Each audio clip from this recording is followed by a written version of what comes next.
is Cheryl Stride with MudChicks.com, and this is our second video of our video skills series.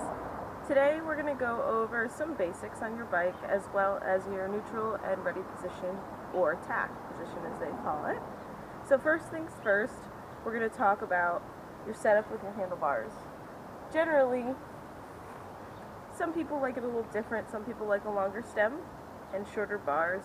I prefer a shorter stem and wider bars, and the reason for this is the wider bars give you a better platform. Your hands are further out, so you're a bit more stable.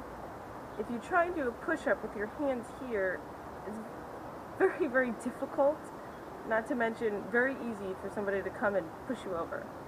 But if you have your hands out here when you do a push-up, you're much more stable, it's much easier, and it's a lot harder for somebody to come over and push you. Well, the same principle applies with your handlebars. The wider they are, the more stable they are, but you don't want them too wide, because then you're going to lose the travel you have in your arms when your elbows are bent to be able to move the bike around. Next thing that we're going to talk about are our brakes. You always want one finger on your brake. You want to be able to brake with one finger, not two. I see a lot of women and shorter people with tinier hands. It's very difficult for them to reach the lever with their index finger, so they want to use their middle finger. The more fingers that you have on your brakes are less fingers that you have on your handlebars, and that makes it more dangerous, because if you're only controlling your handlebars with 3 fingers, that's way harder than controlling it with 4. Usually most brakes have some kind of adjustment on them. Mine have a little knob on them. Sometimes there's a little Allen key in there that you have to adjust. Sometimes, most brakes I think nowadays actually do have adjustments. I've run into a few that don't, but if that's the case, you may want to consider either upgrading your bike or just upgrading your brakes. It's very important that you're able to brake with one finger, and you want your finger out on the edge of the lever. Further away from the fulcrum, the more leverage you have with your brakes. Also with your brake levers, right is always rear unless you're in Europe or New Zealand, and left is your front brake. Your front brake is going to be where most of your stopping power is. A lot of people get told don't use your front brake when they first start, because that is the brake that if you grab it too hard will send you over the handlebars. But it is also where most of your braking power is, so you need to learn how to use it, but also in moderation, so that you don't send yourself over the handlebars. But when you're going down a steep descent and you start feeling your back end sliding around because you're only dragging your rear brake, that's when you need to be able to use your front brake and control it. What we usually teach people is we have them grab their rear brake, walk backwards with their bicycle, and hold it up in front of them like this. Then we tell them to grab the rear brake and hold it, and put your chest on your handlebars, and just lean into it, lean all your weight into your bike, like so. And then slowly let off the brake lever, and see where it is that your bike starts moving when you let off the brake lever, because that's where the brakes are disengaging. And that'll give you a good idea of how to feel your brakes, feel where they lock, where they don't lock.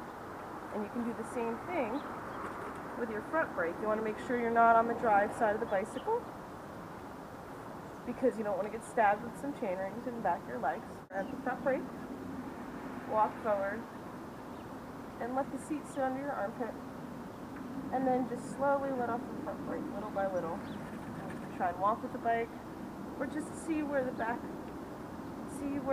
brake disengages, so that the rear wheel can come back down to the ground. And that'll give you a good feel for how sensitive your front brake is as well. The next thing we're going to talk about is shifting. Again, your right levers for the rear, left levers or lever are for the front. The rear makes small changes, the front makes large changes. So if you feel like you're going down a hill and you're pedaling like a hamster in a ball, then that probably means that you need to go up one ring in the front to the larger one, And if you're going up a climb and it's getting a little difficult, that's what you're going to use your rear gears for. And you're going to either shift up to make it harder or down to make it easier. And the one other thing about shifting is that when you are going up a hill, you do want to be able to shift and not kill your bike. So that's the biggest thing, is when you're shifting, you want to press the lever and then take an easy, soft pedal stroke so that the gears can engage, and then continue pedaling harder up the hill. You can continue pedaling harder while you shift, but it makes a really loud, terrible noise. It puts a lot of wear and tear on your chain and your bicycle, and eventually if you do it all the time, you can risk breaking the chain or just really wearing out your bicycle gears very quickly. You always want your pedals level. That gives you the best downward force onto your wheels, and you always want your weight in your pedals. Your balance point on your bicycle is your cranks, which is where your pedals connect to your bicycle. And those are going to be where you want your weight. That's the lowest point of the bike. It's a better center of balance, center of gravity, and it's going to make sure that your weight is pushed into the contact patches on your tires. Now the last thing we're going to talk about is neutral and ready position.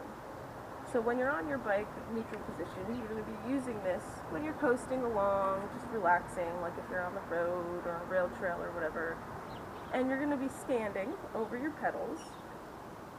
A little bend in your knee, bend in your arm, not much, but nice and loosey-goosey, just kind of rolling along. And that's very easy, and I'll demonstrate the difference between neutral and ready position very shortly. And then the other position that you're going to be using is your attack or ready position. So it's similar to your neutral position, but you're going to put a little bit more bend in your elbow and bend in your knee by squatting down and getting yourself, your whole body, your chest, your core, closer to your bicycle.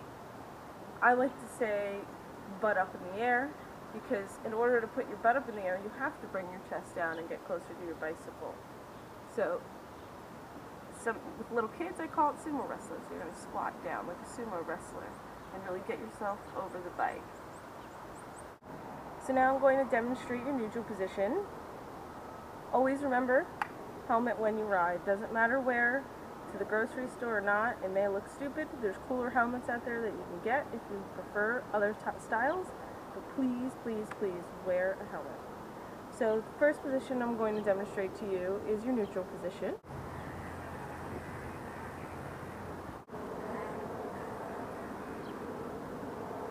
Now, the next position I'm going to demonstrate is your ready position. And I'll do a couple passes to show you the difference between your neutral and your ready position. And if you notice, my fingers are always on my brakes, my eyes are up, and my pedals are level.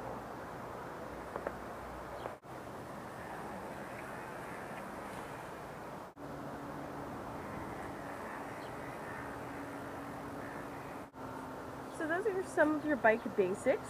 I hope that you learned something. And if you have any questions, please feel free to email me. And remember, share with your friends. And keep an eye out next Friday for your next skills video. Say bye!